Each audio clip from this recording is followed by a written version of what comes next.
Bueno, ahora ya daremos paso al coloquio y a las preguntas. Para eso invitamos a todos los ponentes que han hablado hasta ahora que por favor suban y estén en las sillas. Y primero, si hay alguna pregunta en la sala que sea dirigida a alguno de ellos, facilitaremos que se pueda realizar. Y si no, directamente pasaremos a las preguntas que hemos recibido por el chat.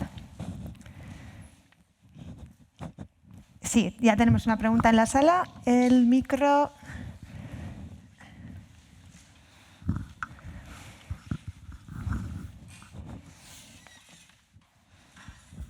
Buenos días, gracias.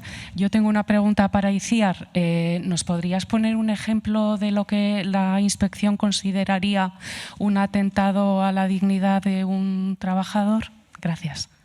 Bueno, pues tengo que hacer un poco de esfuerzo de imaginación, porque estás hablando en teletrabajo, ¿verdad? Para alguien que es más ignorante, un poco para saber. En teletrabajo, bueno, pues por ejemplo podría ser horarios absolutamente abusivos con medios de control, porque sí que es verdad que todos coincidimos que cuando se teletrabaja, pues para el control del trabajo, que siempre es una facultad del empresario, pues tiene que haber algunos medios, ¿no? Más porque está fuera del centro de trabajo.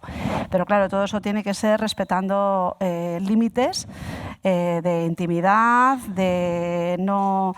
Yo creo que en esa esfera es en la que nos podríamos mover, que los métodos de control fuesen absolutamente abusivos, que exigieran un trabajo fuera de su horario y también sometido a control, y que hacías a tal hora y que hacías después, un poco ese tipo de situaciones llevadas un poquito al extremo.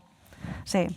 ¿Puedo, si me permitís un ejemplo real? Sí, pues mira, ¿ves? No, es que me has recordado algo. Esto es cierto, ¿eh? Un amigo mío tenía, bueno, sabéis lo del registro de horas, ¿no? Sí. Estaba teletrabajando y entonces el registro de horas, pues obviamente, pues cuando empezaba a trabajar lo ponía, cuando se iba a comerlo tal. Y entonces le preguntó, esto es real, ¿eh? Le preguntó su jefe, Miquel, ¿que nunca vas al lavabo? Dice, sí, claro que voy al lavabo. Dice, es que como no lo indicas... Por ejemplo. O sea, no sé si esto estaría en lo que tú dices, ¿verdad? Sí. Ese tipo de conductas que ya exceden de lo que es un mero control laboral. En esto, como en todo, siempre mucho sentido común, mucha lógica. Es lógico que te quieran controlar las tareas que haces. Normalmente se marcan tareas y se estima el tiempo que va a llevar hacer esas tareas para marcar el horario de trabajo. Pero ya todo lo que se sale de ahí, por ejemplo, decirte, es que te estoy controlando y es que apagas muchas veces, por ejemplo, sí, o te tomas muchos cafés, ¿no? Visitas mucho la nevera, o en fin, yo creo que hay muchas situaciones que podemos considerar atentatorios contra la dignidad, y nos iríamos a un precepto, un tipo infractor que os he comentado, que es el 710, que es laboral, o el 8, cuando es especialmente grave. Pero luego en aquellos casos en que todo este tipo de conductas además ya le producen un daño a la persona trabajadora, una enfermedad, estrés laboral, fatiga, angustia, si ya se ha producido un daño, podríamos ya movernos en el ámbito de tipos infractores de prevención de riesgos laborales. Muy bien, muchas gracias por la respuesta. ¿Alguna otra pregunta en la sala? Si no, vamos a pasar directamente a las preguntas recibidas a través del chat. Bueno, pues tenemos bastantes preguntas, pero no tenemos tiempo para contestar a todos. Bueno, he marcado algunas. Por ejemplo, una pregunta que nos hace Coldo Garrido y que va dirigida a todos los ponentes. Dice que no se ha hablado de un riesgo patente que puede aparecer en las empresas de servicios, que si un porcentaje alto de los trabajadores y trabajadoras optan por este tipo de modalidad de trabajo a distancia, el 100% de la jornada, una decisión puede ser la deslocalización, es decir, contratación de servicios externos y de esta manera reducción de la plantilla. Al no necesitar un lugar fijo se podría dar esta situación. En las empresas ya se realiza con tareas relacionadas en mantenimientos preventivos, etc. ¿Creéis que es un riesgo que puede aparecer a corto o medio plazo? Y si es así, ¿cómo evitarlo? Sí, es una para todos los ponentes, entonces si alguien se anima a responderla o todos queréis dar vuestro punto de vista. Yo espero que no pase eso. Sí que es verdad que las situaciones que se pueden dar ahora mismo ya, que lo ha apuntado Manuel Velázquez, es que, claro, con el teletrabajo cabe la posibilidad de que estés trabajando en tu domicilio o en un coworking en Bilbao y resulta que la empresa sea Noruega. Y todo esto estamos a falta de regulación. Porque, claro, estamos pensando en el supuesto más ordinario, que es que la empresa está aquí y yo trabajo en un coworking más cerca de mi casa o en casa, pero efectivamente puede haber situaciones de que nos convertimos ya, empieza a haber relaciones internacionales y para empezar no sabemos ni cuál puede ser la normativa aplicable. Porque todas las normas de todo el derecho del trabajo que teníamos de normativa aplicable a nivel internacional estaban pensando que el trabajador trabajaba en el centro de trabajo de la empresa. Luego había también las normas de desplazamiento, pero claro, si ya es la empresa en un sitio y el trabajador en su domicilio en otro sitio, es que no sabemos ni qué normativa. Bueno, complicado. Espero que no se produzca mucho esa deslocalización. Yo también. Esperemos. Bueno, otra pregunta la hace Susana Bustamante, va dirigida a Óscar Landeta y habla de puestos con una dedicación alta y que piensa que la dedicación existe una dificultad importante para la desconexión. ¿Qué se puede hacer en estos casos? En puestos. A ver, el tema de la desconexión y la regulación de la conducta va a depender muchas veces por una parte por la empresa cuando nos hace las peticiones, pero es lo que decíamos antes, que va a haber factores personales de alta autoexigencia, de implicación.